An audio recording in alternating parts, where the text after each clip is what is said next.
মুরব্বিয়ান গণেরা, ছেলেরা, বাচ্চারা, পর্দানশীরা, মা ও বোনেরা, আল্লাহ পাক আল্লাহ তাআলা জানিয়ে দিলেন তাহলে মরা ভালো, ওই মরাটা ভালো যে মরার ভিতরে আল্লাহ আমাদেরকে জিন্দা রেখে দেবে, যে মরার ভিতরে আল্লাহর কাছে জিন্দা শুধু থাকবো না, আল্লাহ কিয়ামত পর্যন্ত জিন্দা রেখে দেবে।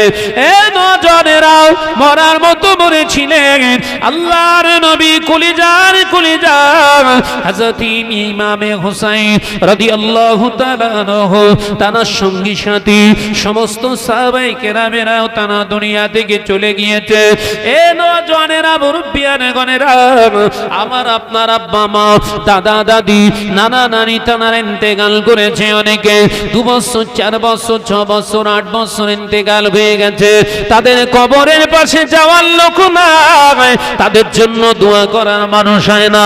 বছরে একবারও তার নিজের জন্ম দেওয়া সন্তান আওলাদরা তার জন্য দোয়া চায় না। এ নওজোয়ানেরা, মুরব্বিয়ান গণেরা, কিন্তু হযরত সাইয়েদনা ইমামে হুসাইন রাদিয়াল্লাহু তাআলা আনহু তিনিও ইন্তেকাল হয়ে গেছে। আজ থেকে প্রায় 1400 বছর হয়ে গেল, প্রায় 1400 বছর অতিবাহিত হয়ে গেল। হযরত ইমামে হুসাইনের জন্য এখনো গোটা বিশ্বের মুসলমান কাঁদে। ইমাম হুসাইন রাদিয়াল্লাহু তাআলা আনহু কেমন দেখতে ছিল, উচ্চতা কেমন ছিল, গায়ের রং কেমন ছিল কেউ জানি না, কিন্তু তার জন্য এখনো আমাদের চোখ থেকে অজান্তেই পানি ঝরে পড়ে দোয়ার ভিতরে। হযরতে সাইয়েদনা ইমাম হুসাইন রাদিয়াল্লাহু তাআলা আনহু বললেন, এই শিমারের দলেরা, এই উবাইদুল্লাহ ইবনে জিয়াদের সৈন্যরা, শোন, আমি ইমামে হুসাইন বলছি, আমি ইচ্ছা করলে এখন কিন্তু তলোয়ার চালিয়ে দিতে পারি, তবে আমি তোদেরকে বলছি, শোন, আমার কচি বাচ্চাটা আমি বার করেছি, একটু পানি, ফুরাতের পানিটা একটু পান করাবো, তোরা আমাকে একটু সুযোগ দে। কে বলছে? ইমাম হুসাইন রাদিয়াল্লাহু তাআলা। ও ভাইয়েরা, নওজোয়ান মুরব্বিয়ান গণেরা, হযরত ইমামে হুসাইন রাদিয়াল্লাহু তাআলা আনহু এই কথা বলার সাথে সাথে কচি বাচ্চাটাকে যখন উপরে করে তুলেছিলেন, কিতাবের ভিতরে পাওয়া যায় হযরত ইমামে হুসাইন রাদিয়াল্লাহু তাআলা আনহু ওই কাছে থাকা ছোট বাচ্চা ছেলেটা, আল্লাহ নবী কলিজার কলিজা হযরত ইমামে হুসাইনের কোলেতে টাকাটা হাতের উপরে দেখে দেওয়া ছেলেটা ওই সময় দেখতে পাওয়া যায়। আর ওই মুনাফিকদের ছোড়া তীরটা হযরত ইমামে হুসাইনের কোলের সন্তানের বুকে এসে গেঁথে গেছে। এ নওজোয়ানেরা, যুবকেরা, ছেলেরা, বাচ্চারা, পর্দানশীরা, মা ও বোনেরা, হযরত ইমামে হুসাইন রাদিয়াল্লাহু তাআলা আনহু দেখলেন টস টস টস টস করে রক্তর ফোঁটা সামনে দিয়ে পড়ছে। হযরত ইমামে হুসাইনের চোখ দিয়ে পানির টুসা গড়ায়, পানির টুসা গড়ায়। ওই সময় বলেছিল, বেটা, আমি তোকে পানি পান করাতে পারলাম না, আমি তোকে আমি আমার শক্তি দিয়ে পানি পান করাতে পারলাম না। আল্লাহ পাক চাইনি এই জমিনের পানি তুই পান কর, আল্লাহ চাইনি, ওই জন্য তোকে আজকে তীরে শাহাদাতের শরাব তোকে পানি পান করানো হয়েছে। আমার বেটা, আমি ইমাম হুসাইন বলছি, বেটা, আমি তোকে তো কিছুই খাওয়াতে পারলাম না, তবে আমি আশ্বস্ত হয়েছি আমার ইমান বেহেশতের শরাবান তোহরা তোর নসিবে আছে। একবার জোরে হবে না? যা বেটা, বেহেশতের ভিতরে শরাবান তোহরা তোর জন্য আছে। আল্লাহ তোর জন্য বেহেশতের শরবত পানি রেখেছে। একবার জোরে বলুন।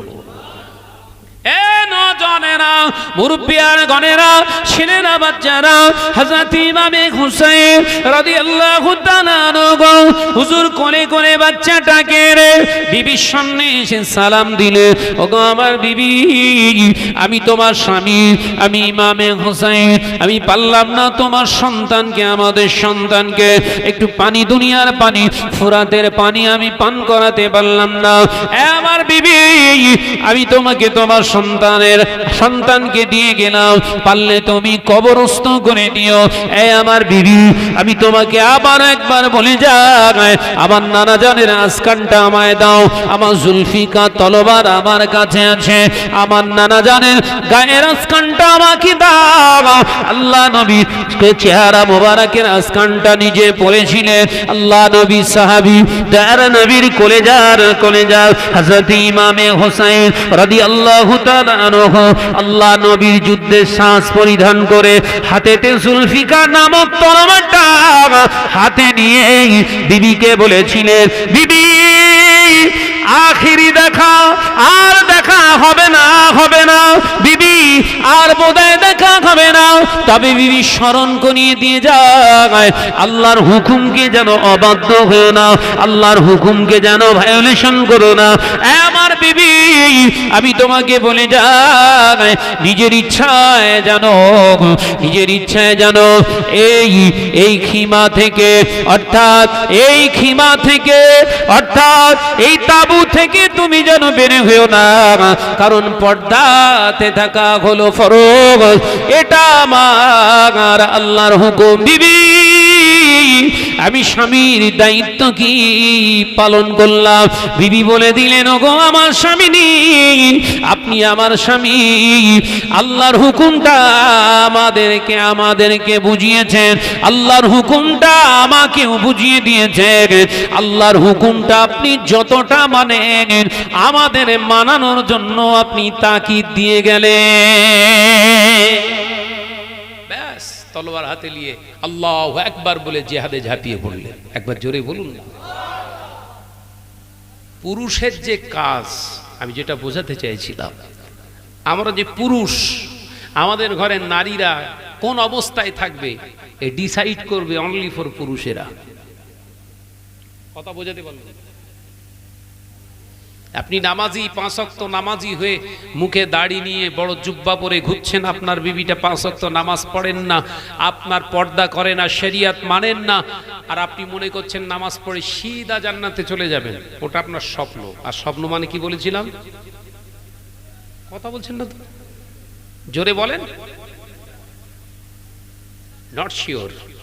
সাইয়েদনা ইমামে হোসেন রাদিয়াল্লাহু তাআলা বুঝিয়ে দিয়ে গেলেন, জিহাদ করাটা আমার জন্য ফরজ, আর পর্দা করাটা তোমার জন্য ফরজ। একবার জোরে বলুন, একবার জোরে হবে না? বিবি, তোমার হয়তো এই জিহাদের তাড়নায়, এই জিহাদের এই হট্টগোলে, এই সিচুয়েশনে হয়তো তোমার মনে থাকবে না পর্দার কথা। তাই আমি স্বামী তোমাকে স্মরণ করিয়ে দেওয়া, আল্লাহ আমাকে আবার ওয়াজিব বানিয়েছে, তাই ওয়াজিবটা আদায় করে গেলাম। একবার জোরে বলুন। ও মেয়েরা, নওজোয়ানেরা, মুরব্বিয়ানে গানেরা, ছেলেরা, বাচ্চারা, পর্দানশীনা মা ও বোনেরা, আল্লাহ নবী দয়ার নবী রাহমাতাল লিল আলামিন কলেজা হযরত ইমামে হোসেন রাদিয়াল্লাহু তাআলা আনহু বিবির কাছ থেকে বেরিয়ে পড়লেন। এ নওজোয়ানেরা, এ আমার গানিরা, এটি মুসলমানেরা, 5 ওয়াক্ত নামাজ আদায় করেন, অথচ ঘরের বিবিটাকে পর্দানশীনা করতে পারেন না। 5 ওয়াক্ত নামাজ আদায় করে মসজিদের সেক্রেটারি হয়েছে, লজ্জা করে না মুসলমান? তোমার ঘরের বিবিটা বন্ধন গ্রুপের সঙ্গে ওতপ্রোতভাবে জড়িত হয়ে গেছে, তোমার লজ্জা করে না? তুমি 5 ওয়াক্ত নামাজি মুসল্লি, ওমরাকারী হাজী সাহেব সেজে ঘুরছো, অথচ ঘরের যুবতী মেয়েটা পর্দা করে না, 5 ওয়াক্ত নামাজ আদায় করে না। এই হাজী সাহেব, তোমার তো লজ্জা থাকা উচিত। তোমার জন যুবক ছেলেটা দাঁড়িয়ে দাঁড়িয়ে নামাজ কাজা করে, তার নামাজের কথা বলতে তুমি পারো না। তুমি কি করে কাল কিয়ামতের দিন আল্লাহর সামনে তুমি মুখ দেখাবে? এই মুসলমান, দাড়ি রাখলে যদি মুসলমান হওয়া যেত, কবিগুরু রবীন্দ্রনাথ ঠাকুর 1 নম্বর মুসলমান হয়ে যেত। যদি বড় জুব্বা পরে মুসলমান হওয়া যেত, স্বামী বিবেকানন্দ তিনি বড় মুসলমান হয়ে যেত।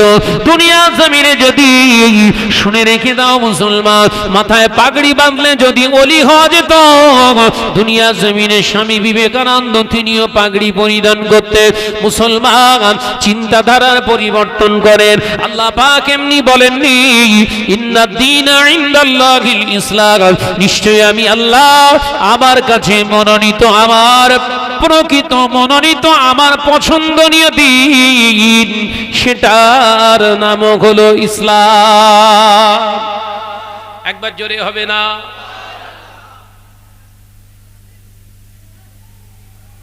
আল্লাহর কাছে পছন্দ মানে সেই দিনের ভিতরে, ধর্মের ভিতরে আপনি আছেন, অথচ আপনি সাধারণত অবস্থায় একজন মুসলমান আর একজন মুসলমানের কাছে প্রিয় হচ্ছেন না কেন? কি করেন?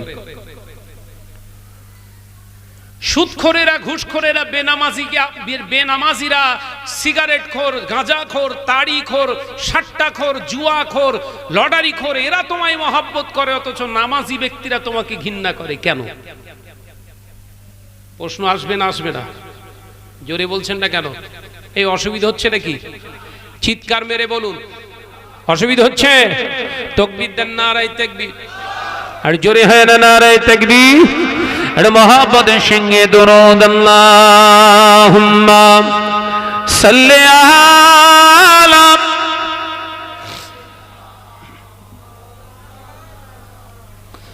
আরো জোরে পড়ি ওয়া আলা আলি।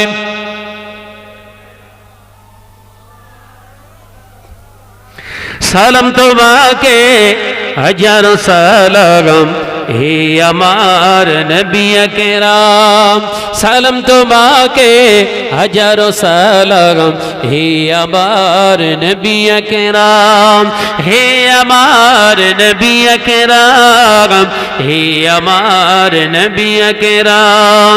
চিরোন্নত দিন ইসলাম, চিরোন্নত দিন ইসলাম, তোমার ওসিলায় আমরা পেলাম। জোরে হলো না? আর একটু জোরে হবে না? হে আমার নবী আকরাম, হে আমার নবী আকরাম, আল্লাহুম্মা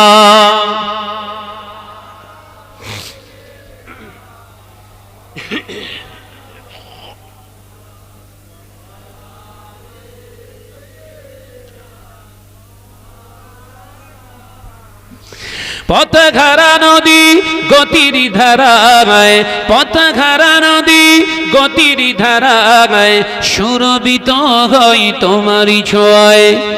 বলবেন না? আর একটু জোরে হবে না? হে আমার নবী আকরাম, হে আমার নবী আকরাম, সালাম তোমাকে হাজারো সালাম হে আমার নবী আকরাম। আধারের কালো তোমার আলো, আধারের কালো তোমার আলো, তারারা সকলে পিছু হেঁটে যায়। জোরে বলবেন না? আর একটু চিল্লা হয় না? হে আমার নবী আকরাম, হে আমার নবী আকরাম, সালাম তোমাকে হাজারো সালাম হে আমার নবী আকরাম, আল্লাহুম্মা সাল্লি আলা। মাশাআল্লাহ মাশাআল্লাহ, আরেকটু জোরে ওয়া আলা আলি।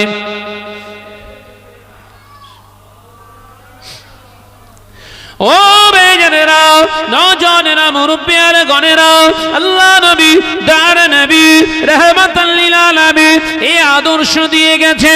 শুধু নামাজ আমি রাসূল আদায় করিনি, আমি নবী শুধু হজ আদায় করিনি, আমি নবী শুধু যাকাত আদায় করিনি, আমি নবী দুনিয়ার জমিনে শুধু আল্লাহ আল্লাহ আল্লাহ আল্লাহ জিকির করিনি। হে আমার উম্মত উম্মতিরা, আমি নবী শুধু কোরআন তেলাওয়াত করে দুনিয়ায় আসিনি, দুনিয়ার জমিনে চাষাবাদ করেছি, ব্যবসা বাণিজ্য করেছি, ক্ষেত খামার করেছি, আমি বিবাহ করেছি, স্ত্রীদেরকে মহাব্বত করেছি, ভালোবেসেছি, তাদের নিয়ে সংসার বানিয়েছি। ও আমার সাবির উম্মত উম্মতিরা, আল্লাহ পাক দুনিয়ার জমিনে আমাকে আল্লাহ কন্যা সন্তান দান করেছে। কন্যাদেরকে আমি নাম দিয়েছি, তাদেরকে শিক্ষা দিয়েছি। আমি নবী দুনিয়ার জমিনে কন্যাদেরকে আবার বড় করে তাদেরকে পর ঘরে করে দিয়েছি। ও আমার সাহাবীরা, ও আমার উম্মতিরা, যদি ইবাদত বলে গোটা জিন্দেগিটা আল্লাহর দরবারে দপ্তরে যদি তুলতে চাও, আমি নবীর ফলোয়ার হয়ে যাও। একবার জোরে হবে না? এ নওজোয়ানেরা, যুবকেরা, ছেলেরা, বাচ্চারা, পর্দানশীনা মা ও বোনেরা, আল্লাহ কোরআন পাকের ভিতরে জানিয়ে দিলেন, ওয়ালা তাকুলু লিমান ইউকতালু ফি সাবিলিল্লাহি আমওয়াত। আমি আল্লাহ পাক তোমাদেরকে জানিয়ে দিচ্ছি, তোমরা বলো না ওয়ালা তাকুলু লিমান ইউকতালু ফি সাবিলিল্লাহি আমওয়াত। আমি আল্লাহ পাক জানিয়ে দিলাম, তোমরা বলো না যারা আমি আল্লাহর জন্য, আমি আল্লাহর দেওয়া রাস্তায়, আমার কোরআনের রাস্তায়, আমার হাবিবের রেখে যাবার রাস্তায় যারা জীবন দিয়ে যায়, মারা গেছে এ কথা তোমরা বলো না, মরে গেছে ও কথা তোমরা বলো না, বাল আহইয়াউ, বরঞ্চ আমি আল্লাহ বলছি ওই বান্দা বান্দি হলো জিন্দা। জোরে হলো না? আর একটু জোরে হবে না?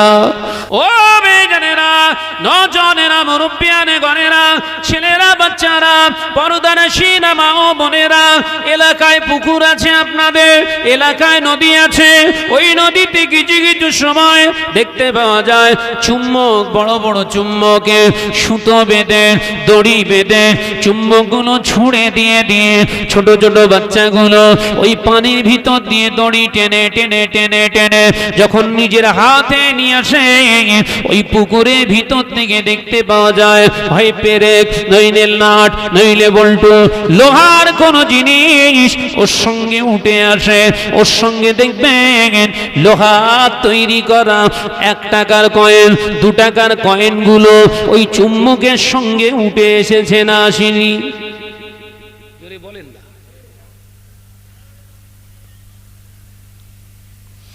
আল্লাহ পাক দুনিয়ার জমিনটা আমাদের পাখাও মারার জন্য পাঠায়নি, সুদের লেনদেন করার জন্য পাঠায়নি, জেনা ব্যভিচার করার জন্য পাঠায়নি, তাস নিয়ে ব্যস্ত হবার জন্য পাঠায়নি, অসহায়ের উপরে জুলুম করবার জন্য আল্লাহ পাঠায়নি।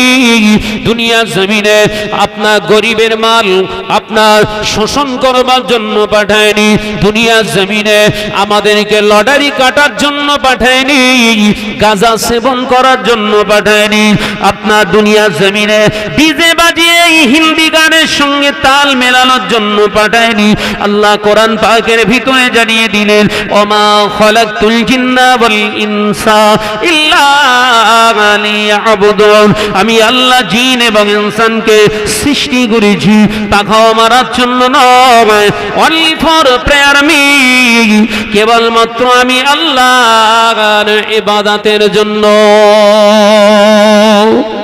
একবার জোরে হবে না? ইবাদত মানে শুধু নামাজ নয়, ইবাদত মানে শুধু রোজা নয়, ইবাদত মানে শুধু হজ নয়, ইবাদত মানে শুধু যাকাত দেওয়া নয়, ইবাদত মানে শুধু মসজিদ নির্মাণ করা নয়।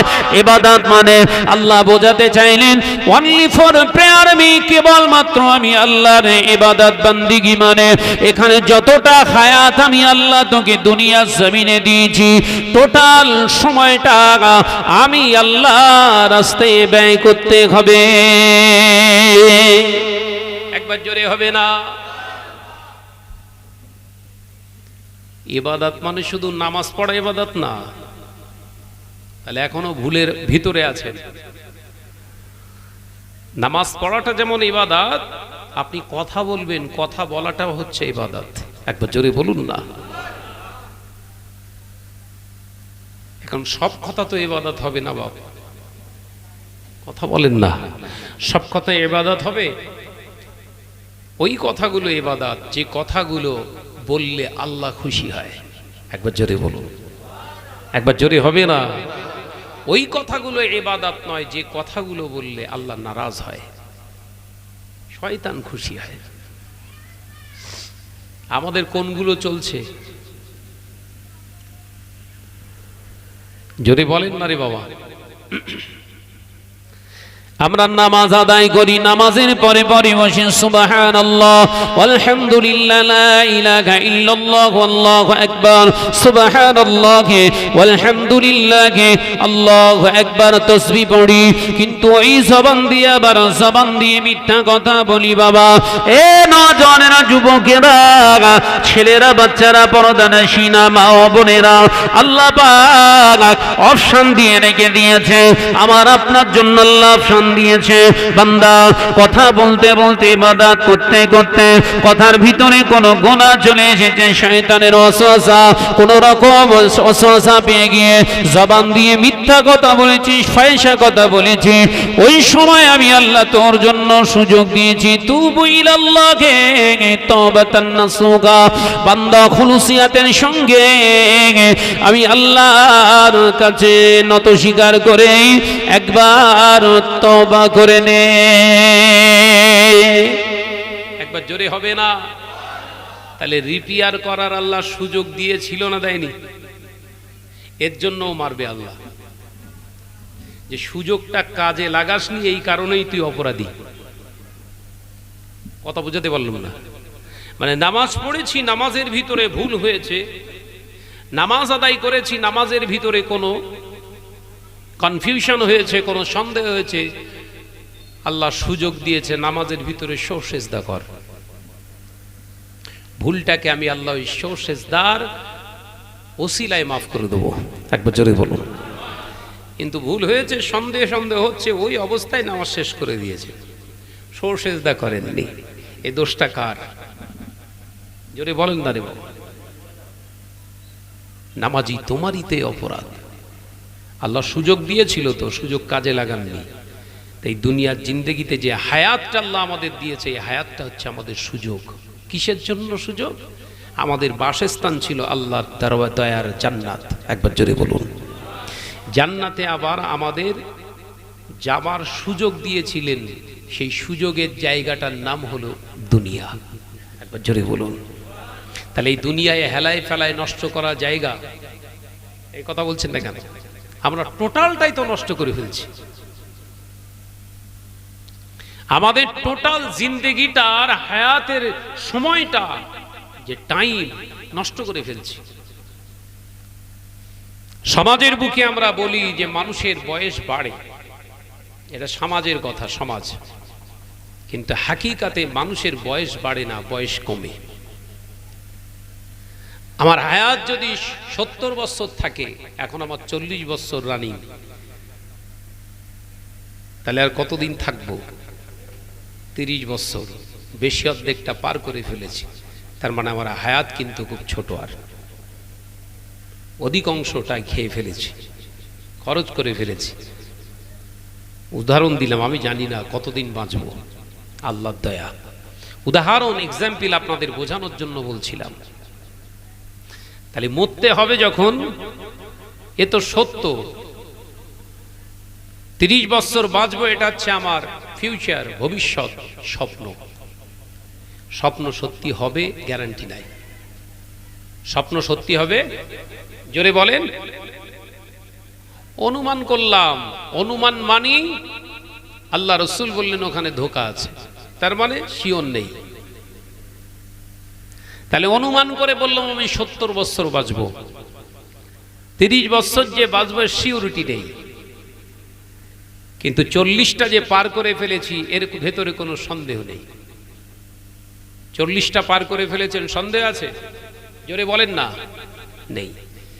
আল্লাহ রসুল বললেন তার মানে তোমাকে প্রিপারেশন নেওয়ার চান্স যেটা আছে, কোনটা? আজকে যে বেঁচে আছো এই সময়টুকুই কাজে লাগাও। একবার জোরে বলুন। এটা হচ্ছে মুমিনের চিন্তা। আর পাক্কা দুনিয়াদারদের চিন্তা হবে আগামী বছর হবে, এবছর হবে না, আগামী বছর হবে। যারা পাক্কা দুনিয়াদার তাদের চিন্তা হবে আগামী বছর হবে। তার মানে ও শিওর নয়, অনুমান করে বলেছে। অনুমান করে বলা মানেই তো ফাঁসার সম্ভাবনা আছে না নাই? জোরে বলেন। ফাঁসতে হবে। অর্থাৎ এই যে বেঁচে আছি, এই বেঁচে থাকাটাই হাকিকাত মনে করে এখন থেকেই পরিবর্তনের ডাক দেন। এটা হচ্ছে মুমিনের চিন্তা। ও নজরে মুরব্বিয়ানে গণেরা, ছেলেরা, বাচ্চারা, পর্দারা শিনা মা ও বোনেরা, আলোচনা বুঝো। আল্লাহ নবী কলেজার সাহাবী হযরত ইমামে হোসাইন রাদিয়াল্লাহু তাআলা আনহু জিহাদের ময়দানে গিয়েছিলেন। কাফেরেরা, মুনাফিকেরা ঘিরে ফিরেছে হযরত সাইয়েদনা ইমামে হোসাইনের সাথী সঙ্গীদের সকলকে শহীদ করে দিয়েছে হযরত ইমামে হোসাইন রাদিয়াল্লাহু তাআলা আনহু। ওই সময় চিন্তা করলেন, আমি বেঁচে আছি, আমার কোলের সন্তানটা বেঁচে আছে, আমার বিবি বেঁচে আছে। তাঁবুর ভিতরে গেলেন, আমার বিবি, আমার বিবি, তুমি তাঁবুর ভিতর থেকে বার হবে না, তাঁবুর ভিতর থেকে বার হবে না। আমি ইমাম হোসেন যদি শহীদ হয়ে যায়, খবরদার তাঁবুর ভিতর থেকে তুমি বের হবে না, কারণ পর্দা করা হলো আল্লাহর হুকুম।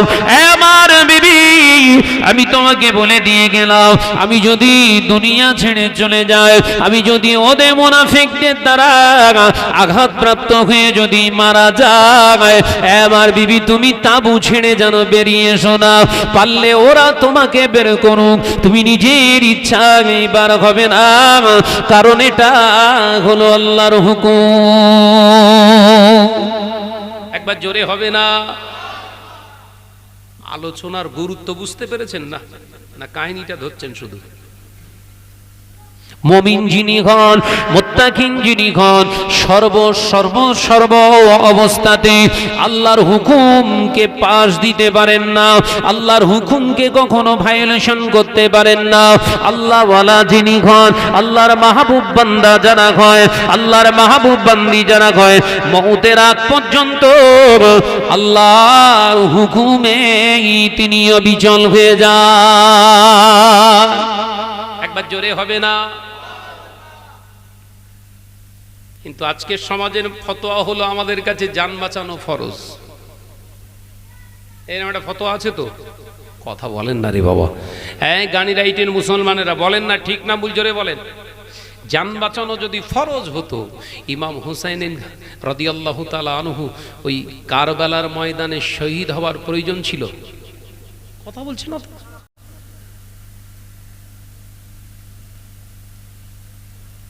ওখানেই তো ইমাম হুসাইন বলে দিতেন, ঠিক আছে তোমরা যেটা করবে সেটাই মেনে নেব। মুমিনের কাছে জান বাঁচানো ফরজ নয়, মুমিনের কাছে হচ্ছে জান বাঁচানো জায়েজ। আপনার জন্য জান বাঁচানো জায়েজ, ফরজ নয়। ঈমান বাঁচানো ফরজ। একবার জোরে বলুন। তারা আজকের এই সিচুয়েশনে, আজকের এই কারবালার ময়দানে আমি ইমাম হুসাইনের জন্য দুটো ফরজ। নাম্বার 1, দায়ুসের খাতা থেকে বাঁচতে গেলে স্ত্রীকে পর্দা নাশিনার হুকুমটা ভালো করে বুঝিয়ে রেখে যেতে হবে। একবার জোরে বলে। ওই জোরে হলো কই? আমার সঙ্গে দুর্বল টুর্বল চলবে না।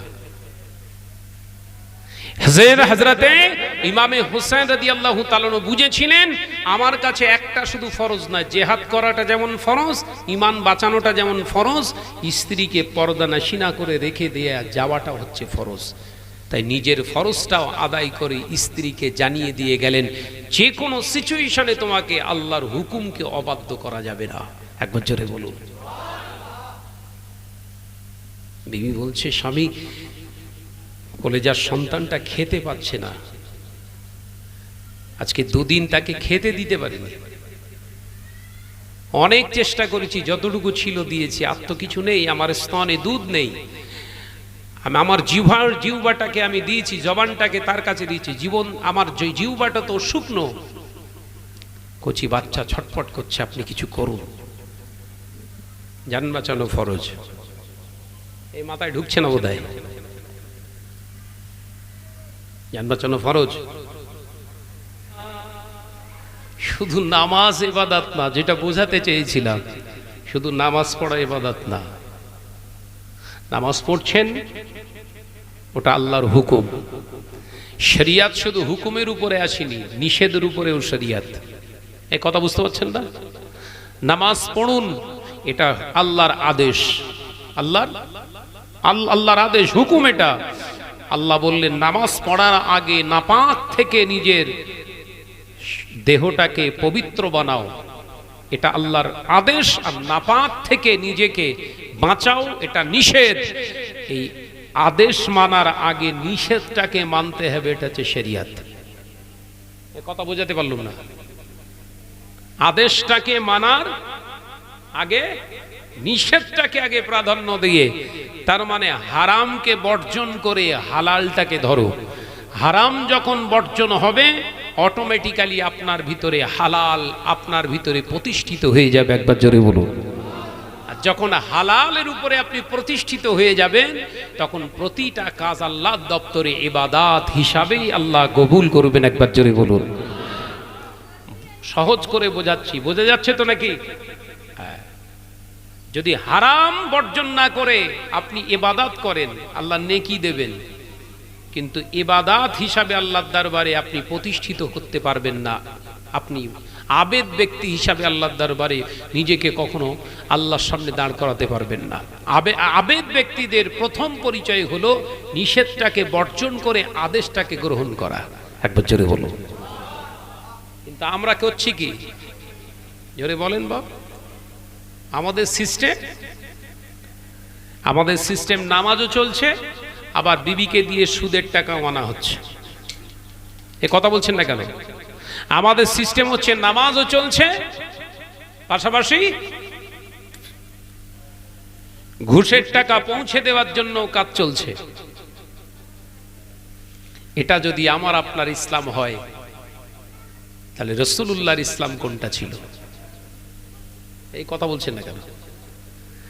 এটা যদি আমার আপনার ইসলাম হয়, এটা যদি করে আমরা পরিচয় দিই আমরা মুসলমান, অন্যায় রাহাজানি খুন মেরে নেওয়া কেড়ে নেওয়া চটকদারি চুর আপনার সুদ জেনা ব্যভিচার গান বাজনা যত রকমের অন্যায় রাহাজানি আছে সব করেই বলছি আমরা ইসলামের ভিতরে আছি, তাহলে রাসূলুল্লাহর সাহাবায়ে কেরামরা কোন ইসলামের ভিতরে ছিল?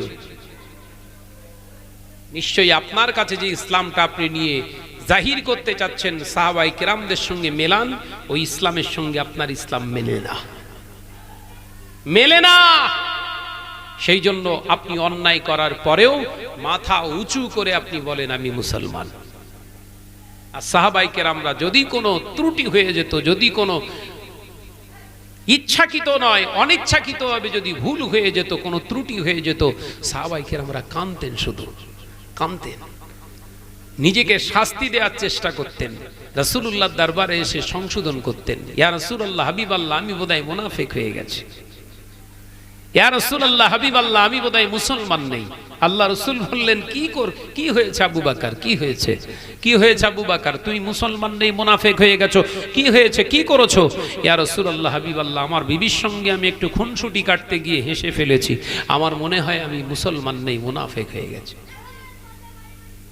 এই কথা মাথায় ঢুকছে? হযরতে সিদ্দিক আকবর একটু হেসে ফেলেছে বিবির সঙ্গে, আমরা তো শালির সঙ্গে হাত ধরে ঘুরছি বাজারে। এই কথা বুঝতে পারছেন না নাকি? ভুল বলে ফেললাম বোধহয়। আজকের এই জলসাকে কেন্দ্র করে অনেক দুলাভাইয়েরা এসে হাজির, ঠিক বলছি না ভুল? অনেক দুলাভাই এসে হাজির, আর ওই দুলাভাইয়ের সঙ্গে ঘোরার জন্য জমিলার মা জমিলাকে হাতে তুলে দিয়েছে, যা তোর ভাইকে নিয়ে একটু ঘুরে আয়। ফুসকার দোকানে, চপের দোকানে, কত রকমের কিছু সব হয়ে গেল। তো যদি ওই আইবুড়ো যুবতী মেয়েটাকে ওই জামাইয়ের হাতে তুলে দেওয়ারই শখ ছিল, কেন বড় মেয়েটাকে ওর সঙ্গে বিয়ে দিলি? এটাই বিয়ে দিতে পারতিস তো। ইসলামের সঙ্গে এর কোনো সম্পর্ক নেই, তাল্লুকাত নেই, কিন্তু চালিয়ে দিচ্ছি। এই কথা বলছেন না কেন? ভুল হয়ে যাচ্ছে বোধহয় নাকি? কোথায়, কোন ইসলামের কোন পৃষ্ঠায় লেখা রয়েছে